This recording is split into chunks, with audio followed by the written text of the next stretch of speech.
welcome to eRepair. So today I'm working on a Samsung Galaxy Watch 4. I've done the third generation previously. I had a battery issue that I've worked on and replaced the battery successfully. I'm doing a very similar thing on this one.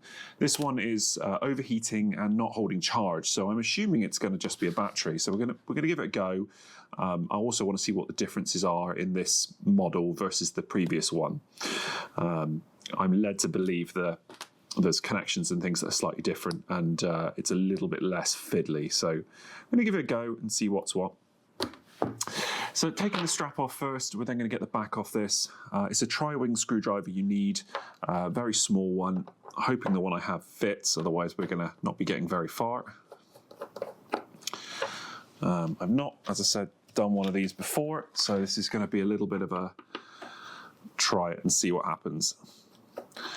I don't think we're going to need much than a tri-wing and a small crosshead screwdriver to get these open. But we'll find out in a second. Now, on this one, I believe there is a connector that connects to the back cover for the sensor. It's not as integrated as the other one. So let's see if this is going to come up easily, or we're going to have to get a pry tool on it. No, I think we're going to need a pry. Start with something a little bit thicker, and then we'll go down to a blade if we have to.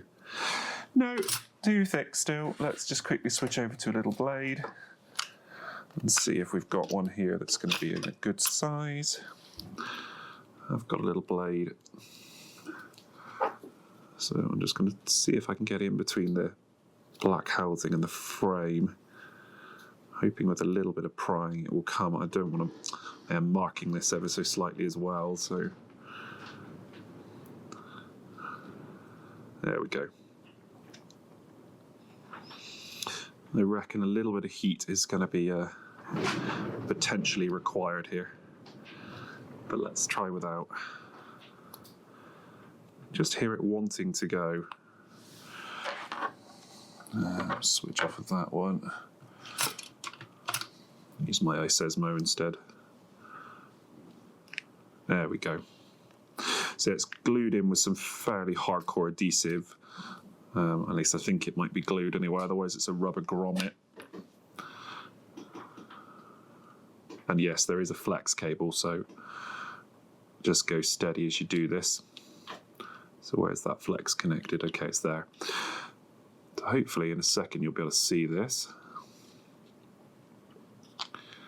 Let's try and do this in such a way that I can expose it. This has had water damage in it, that's why it's overheating. So there's our little connection there. Let's just move my hand away and see if it'll focus. Okay, grab a spudger. So let's just open this one up.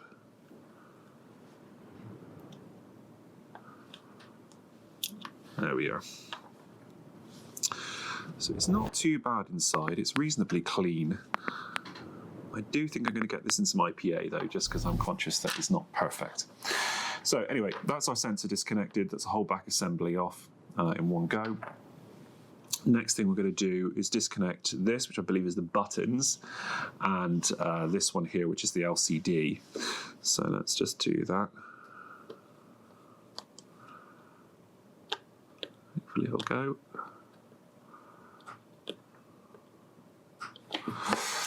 Just like that. Let's see if we can do it with a pry tool. There we are. And then switch over to a different screwdriver bit. And then we'll get that one screw undone. And I believe, unlike the old one, this one will just lift out because there's a small flex cable that sits on the old one that goes to the board, which was a bit of a nightmare. I believe this one just comes out and there's no attached cables. There we go. Nothing at all attached to that, just straight onto the board. So again, pop that off to one side. And there's our battery. All does look very clean under here, except for a little bit of water damage there, which I think I'm just going to give a quick clean up with some isopropyl, as I say, and hopefully that'll solve it. Next thing we're going to do is get this battery out. Now, I don't know if I'm going to damage anything by prying, so I'm going to pry against this just plastic section here. Hopefully it will just lift. And the actual connection is just there on the board. So we'll just pull this one up, and I'm hoping it'll just come away like that. There we are. So there's our battery out. Now our new battery, I was not able to really get from anywhere that I usually buy from. This one actually came off of eBay. I normally would get them from Replace Base because I think the quality's that much better, but I just couldn't get one. So we've gone with the Replace Base one, and we're hoping that it's all right. Where's our contacts? Our contacts are that way, so we want to fold this battery tab a bit like that. Hopefully this will fit this way. Let's just pop this one in. And it should just slot in the right place there. There's a little pin it sits over, which is just over here. Just trying to get that aligned nicely. It's quite difficult to see on camera, but it is there. So there you go, that's lined up perfectly now. So that's our new battery in. So I'm just going to pause for just a moment and give this a bit of a quick clean up, because I was not expecting to see water damage in here. Right, so here's our board, a bit more clean, a bit more dry. We're going to get this one back in now. So first thing we'll do, get this back in the right place. We've got to go in that side first, I think, because that's where the little clippy bits appear to be. Whilst making sure that's also tucked out of the way.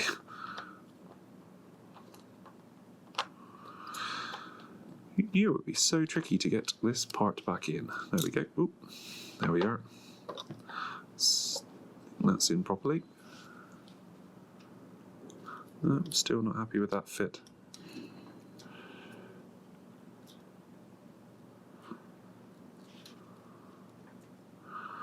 Just want to make sure it's in there properly and seated. That's in the wrong position. There we go. That's definitely in the right place now. So next thing we will do is pop our screw back in. The only screw inside, which makes it super easy. We'll get our button flex put back down and our screen flex put back down. So that's all back in their place. Now we will, so this is going to go that way round because that's where the gap is. So reconnect our sensor cable.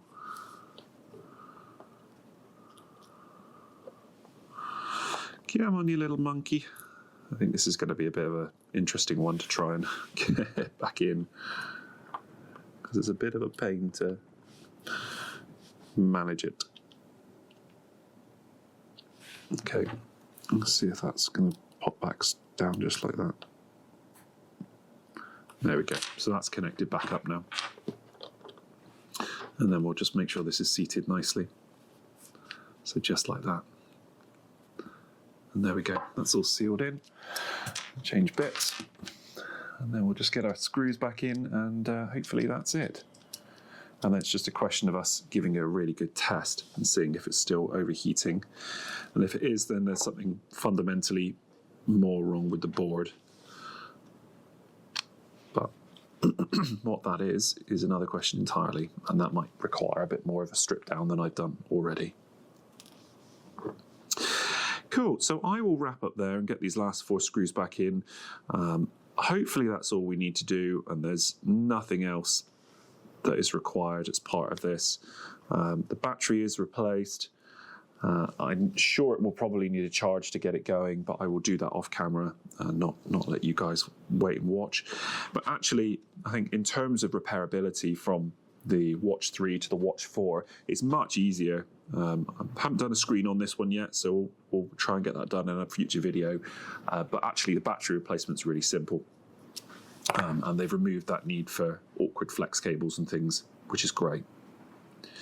So there you go. Hopefully you found that useful. If you have, drop me a message, leave me a comment, give me a like. Any feedback is always welcomed, and hopefully I will see you in the next one. Thanks for watching.